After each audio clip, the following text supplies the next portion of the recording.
വളരെ പ്രശസ്തമായൊരു മാപ്പിളപ്പാട്ടുണ്ട്. ഞാനെന്ന ഭാവത്താൽ കൽബിൽ കയറി ഇബിലീസ്, ജ്ഞാനമതില്ലാതെ കാട്ടിപ്പോയി പല നാമൂസ്.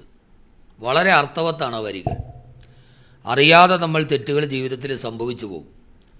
ഒരു വിശ്വാസിയെ സംബന്ധിച്ചോളം അവൻ്റെ പാപങ്ങൾ വലിയ ഉയരത്തിലിരിക്കുന്ന ഒരു പാറ തൻ്റെ ശരീരത്തിലേക്ക് വീഴാൻ അടുത്ത ഞൊടിയിടയ്ക്കുള്ളിൽ വീഴും എന്ന അവസ്ഥയിലിരിക്കുന്നവനെ പോലെയാണ്.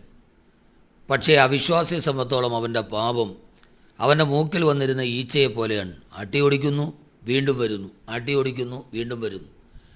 പക്ഷേ അള്ളാഹുവിലും പരലോകത്തിലും വിശ്വസിക്കുന്ന, നരകത്തെ പേടിക്കുന്ന, സ്വർഗത്തെ ആശിക്കുന്നുവെങ്കിൽ നമ്മുടെ പാപങ്ങൾ തലയിലേക്ക് വീഴാൻ പോകുന്ന ഉയരത്തിലുള്ള ഒരു വലിയ പാറ പോലെയാവണം. അത് നമ്മുടെ ദുനിയാവും ആഖിറവും നശിപ്പിക്കുമെന്ന് നമ്മൾ അറിയുകയും അതിൽ നിന്ന് തൗബ ചെയ്യുകയും വേണം.